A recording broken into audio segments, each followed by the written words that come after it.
selamat pagi pemirsa. Berita Padang hadir kembali hari ini bersama saya Adini dan sejumlah informasi telah kami siapkan untuk Anda. Berikut selengkapnya.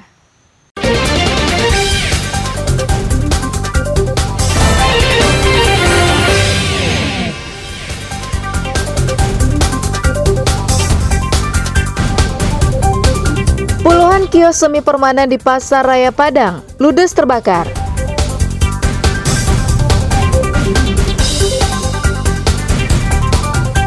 Dua pengedar di Padang diringkus usai bertransaksi dengan polisi.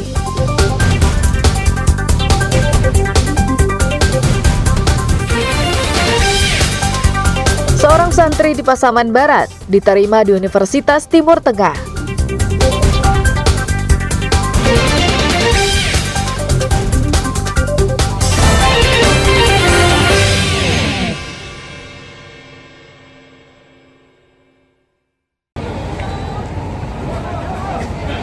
Puluhan kios semi permanen yang berada di fase 7 Pasar Raya Padang Rabu pagi ludes terbakar.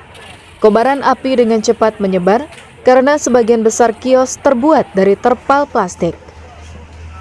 40 kios semi permanen yang berjajar dalam hitungan menit ludes dilalap si jago merah. 10 mobil dan 100 personil pemadam kebakaran dikerahkan ke lokasi untuk memadamkan api. Saat pemadaman berlangsung, petugas terkendala dengan aliran listrik yang masih menyala. Namun berkat kesigapan petugas, dalam tempo kurang dari 1 jam, api bisa dipadamkan. Proses pemadaman bisa berlangsung dengan cepat karena personel pemadam kebakaran dibantu petugas Satpol PP dan polisi mengevakuasi barang-barang yang mudah terbakar ke tempat yang aman. Tak hanya itu, petugas juga terpaksa membongkar paksa pintu kios yang terkunci untuk memadamkan api. Pemilik kios yang sebagian besar berjualan hijab, tas, dan sepatu hanya bisa pasrah menyaksikan barang jualan mereka terbakar. Tidak ada korban jiwa akibat peristiwa ini, namun barang-barang dagangan tak satupun yang bisa diselamatkan. Kerugian diperkirakan mencapai ratusan juta rupiah. Yang terbakar diperkirakan ada sekitar 40 lapak PKL.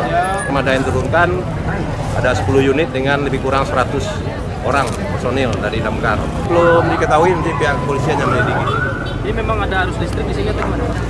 Ada arus listrik. Tadi kendala kami juga terkendala karena masih aktifnya arus listrik. Belum diketahui penyebab pasti kebakaran ini.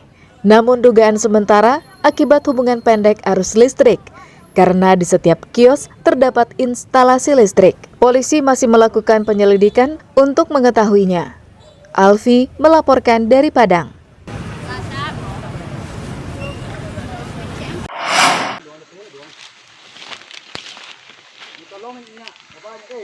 Seekor harimau Sumatera Selasa lalu ditemukan mati terjerat perangkap babi di Nagari Tanjung Beringin Selatan, Kabupaten Pasaman. Dalam video amatir warga, terlihat Raja Rimba ini tak berdaya terlilit kawat jeratan di kebun jagung warga di Jorong Limo Takala.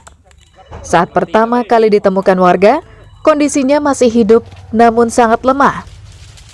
Kawat jeratan perangkap babi hutan melilit bagian pinggang dan kakinya. Munawar, saksi mata, mengatakan diduga harimau Sumatera tersebut terjerat pada malam hari dan baru diketahui pada paginya. Nampak dari atas kan ada apa tuh, dari lereng itu kan nampak apa? Enggak ada, begitu kami dekatin, mau kami pegang, kepala langsung berdiri. Berdiri kepala. Belum sempat. Begitu berdiri kan, kepalanya mengawum. Ekornya sambil gini kipas-kipasin. Minta bantu dia. Ekornya tuh dikipas-kipasin. Orang dibantu dilepasin. Ada lepasin seorang aja. Turun ke bawah aja keberingatan semua udah gemetaran tadi tuh. Mas Sendirian tadi. Tim Balai Konservasi Sumber Daya Alam Sumatera Barat, tentara, polisi, dan dibantu warga mengevakuasi hewan dilindungi tersebut ke Polsek Lubuk Sikaping. Namun karena luka yang cukup parah, nyawa harimau tidak dapat diselamatkan. Jerat ini berasal dari jerat babi yang dipasang oleh pemilik kebun. Selanjutnya kita melakukan evakuasi, mendatangkan dokter hewan setempat, kemudian juga kita menyiapkan kandang jepit. Namun sayang pada pukul 12.30 harimau dinyatakan mati. Selanjutnya kita evakuasi harimau tersebut ke Padang untuk nekropsi.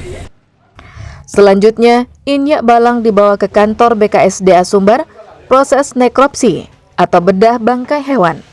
Tujuannya untuk mengetahui penyebab pasti kematian harimau Sumatera berjenis kelamin betina ini. Sri Luis melaporkan dari Kabupaten Pasaman.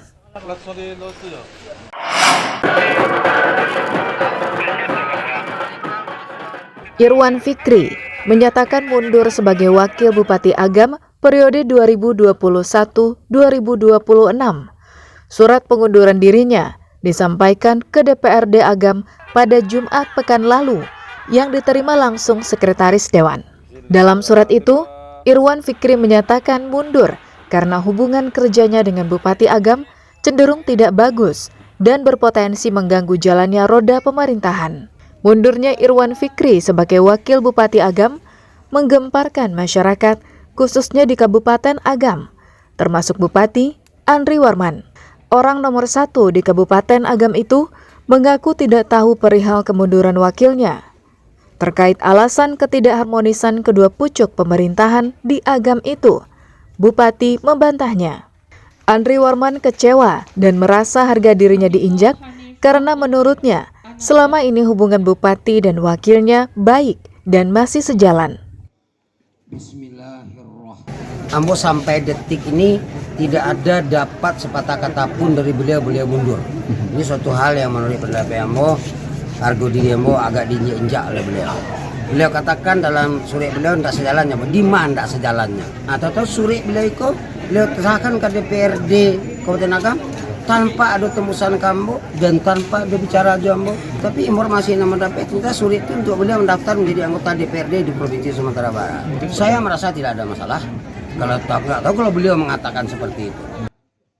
Saat ini, masyarakat masih menunggu keputusan DPRD Kabupaten Agam terkait mundurnya Wakil Bupati yang disebut-sebut juga mendaftarkan diri maju sebagai bacalek DPRD Sumbar pada pemilu 2024 nanti. Dina Amrina melaporkan dari Kabupaten Agam. Ambo yang menanggung. Ya, untuk sekolah risiko. Jadi risiko. Mohon izin saya lagi, nanti pada saat kami katakan mangrove. Kodim 0311 Pesisir Selatan, Senin sore mengikuti penanaman bakau nasional di kawasan konservasi penyu Amping Parak, Pesisir Selatan. Kegiatan ini dipimpin Presiden Joko Widodo secara virtual. 1.000 batang bibit bakau ditanam pada kawasan konservasi penyu seluas 0,5 hektar ini.